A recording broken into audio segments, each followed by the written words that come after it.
मुंबई महापालिका निवडणुकीच्या पार्श्वभूमीवर उपमुख्यमंत्री एकनाथ शिंदे आणि आमदार प्रकाश सुर्वे यांच्यातील नाराजीची चर्चा रंगू लागली आहे।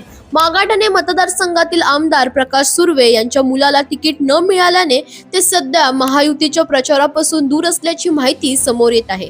ऐन निवडणुकीच्या काळात प्रकाश सुर्वे नॉट रिचेबल असल्यामुळे एकनाथ शिंदे संतप्त झाल्याची चर्चा राजकीय वर्तुळात आहे। पक्ष शिस्तीचा भंग केल्याप्रकरणी त्यांच्यावर कारवाई होण्याची शक्यता वर्तवली जाते। दरम्यान मुंबई महापालिका निवडणुकीत शिंदेंनी 90 जागांवर शिवसेना लढवली असून 35 बंडखोर उमेदवारांमुळे पक्षाची डोकेदुखी वाढली आहे। आज उमेदवारी अर्ज मागे घेण्याचा शेवटचा दिवस असल्याने बंडखोरांना थांबवण्यासाठी प्रयत्न सुरू आहेत। एकीकडे सुर्वे यांच्या मुलाला तिकीट नाकारले असले तरी शिंदेंच्या शिवसेनेवर घराणेशाहीचा आरोप होत आहे। माजी आमदार सदा सरवणक यांचा मुलगा आणि मुलगी, आमदार दिलीप लांडे यांची पत्नी, आमदार मंगेश कुडाळकर यांचा मुलगा आणि माजी खासदार राहुल शेवाळे यांच्या पत्नीला शिंदेंच्या सेनेकडून तिकीट देण्यात आले आहे।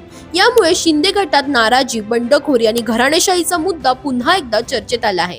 दरम्यान तुम्हालाही पॉलिटिक्स रिलेटेड अशाच अपडेट्स हव्या असतील तर इंडिया लीडरला फॉलो करायला विसरू नका।